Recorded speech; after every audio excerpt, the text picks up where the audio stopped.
आज मैं आपके सामने 26 जनवरी 2001 में जो घटना घटी थी भूज में, जिससे लोग आहत हुए थे।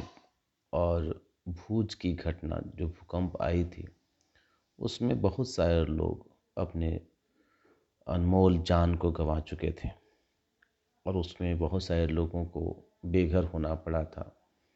उन समय में मैं इन सारी चीज़ों को अखबारों में पढ़ा करता था, न्यूज़पेपरों में देखा करता था, या कभी कभी टीवी टेलीविज़न के चैनलों में भी देख लिया करता था। तो मैं उसी सारी घटनाओं को सँजोकर एक कविता बनाने का प्रयास किया था, जो मैं कविता प्रस्तुत करने जा रहा हूँ। 9 वर्ष की प्रथम बेला थी, हरियाली की लगी मेला थी। 9 को पल फूट रहे थे, पीत पत्र सब छूट रहे थे। बसंत का मोहक उत्सव था, बागों में कोयल कूक रहे थे। बच्चे हाथ लिए तिरंगा, मस्ती में वो झूम रहे थे। वंदे मातरम नभ अनंत तक गूंज रहे थे।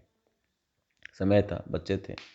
अपनी कविता वंदे मातरम खास करके खास इस समय पर जब हम जब कोई काम करते हैं, खास करके देशभक्ति के लिए, और तिरंगा फहराते हैं, तो तिरंगे के प्रति का लगाव जो बच्चों में होता है उसको भी दर्शाया गया था। और उस समय 26 जनवरी था, इसलिए तिरंगे के प्रति लोगों का लगाव था।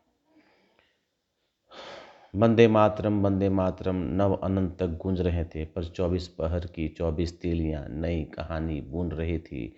द्रुतगामी प्रलय की धड़कन हवा के रुख में सुन रही थी। अचानक सब थम सा गया, हवा का रुख बदल सा गया। धरा ने एक करवट ली, पूरा सौराष्ट्र मचल सा गया। तब गगनचुंबी इमारतें झुक भू को नमन करने लगी। और चहु और चित्कारे, विदारक चित्कारे चहु और गूंजने लगी। फिर धरा ने जम्हाई ली, बरसों बाद फिर मुख खुला। पहले थी जनक नंदिनी, ओ राम की लला, निर्दोष सती लवकुश की माता, जो थी इसी धरा की बेटी। प्रमाणित करने उस सती को इसी धरा ने एक करुण आवाज में गोद लिया। पर कली का प्रभाव और इसकी कालिमा इस बार इस पर भी दिखा। अब की खोल मुख सुरसा सा, सहस्त्र लौ कुश से अपनी क्षुधा को तृप्त किया। अब पुनः सो गई, सपनों की दुनिया में खो गई। पर तब तक मानव के प्रथम मंदिर कब्रगाह बन चुके थे। मतलब घर उनका प्रथम मंदिर कब्रगाह बन चुके थे। और रंग बिरंगी कांच की चूड़ियाँ, कृष्ण का पावन पलना और कितने ही कांपते हुए तीसरे पांव सब टूट कर बिखर चुके थे। और उनकी रूंधी आवाज़, भीगी भीगी सहमी आवाज़ इसी कब्र में दफन हो चुकी थी। पर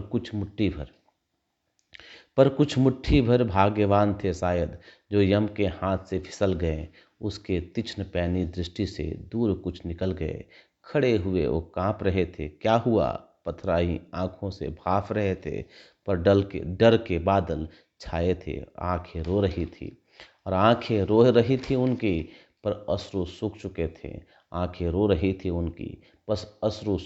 थे।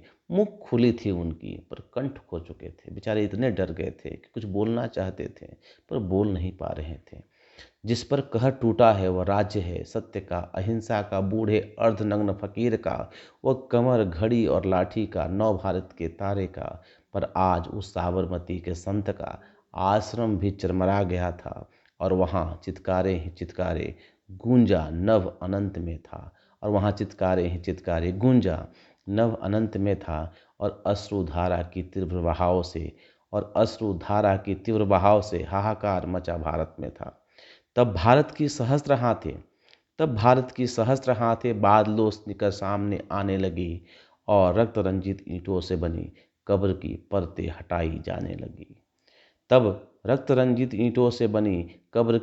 हटाई जाने लगी। तब एक नवजात मिला, एक छोटा सा बच्चा। माँ के वक्ष से चिपका मिला। मुख लाल था, होठ लाल थे। जब ममता का अमृत सूख चुका था, तब माँ की बहती हुई रक्त गंगा से अपनी क्षुधा मिटा रहा था। भाग्यवान कहूँ उसे या अभागा, जो माँ को खोकर भी मंद मंद मुस्कुरा रहा था, जो माँ को खोकर भी मंद मंद मुस्कुरा रहा था। देखते ही देखते पल भर में हरियाली बंजर बन चुकी थी और शान देश का, सम्मान देश का तिरंगा भी रक्त के छींटों से सन चुकी थी, रक्त के छींटों से सन चुकी थी, रक्त के छींटों से सन चुकी थी। ये भूज की कहानी थी।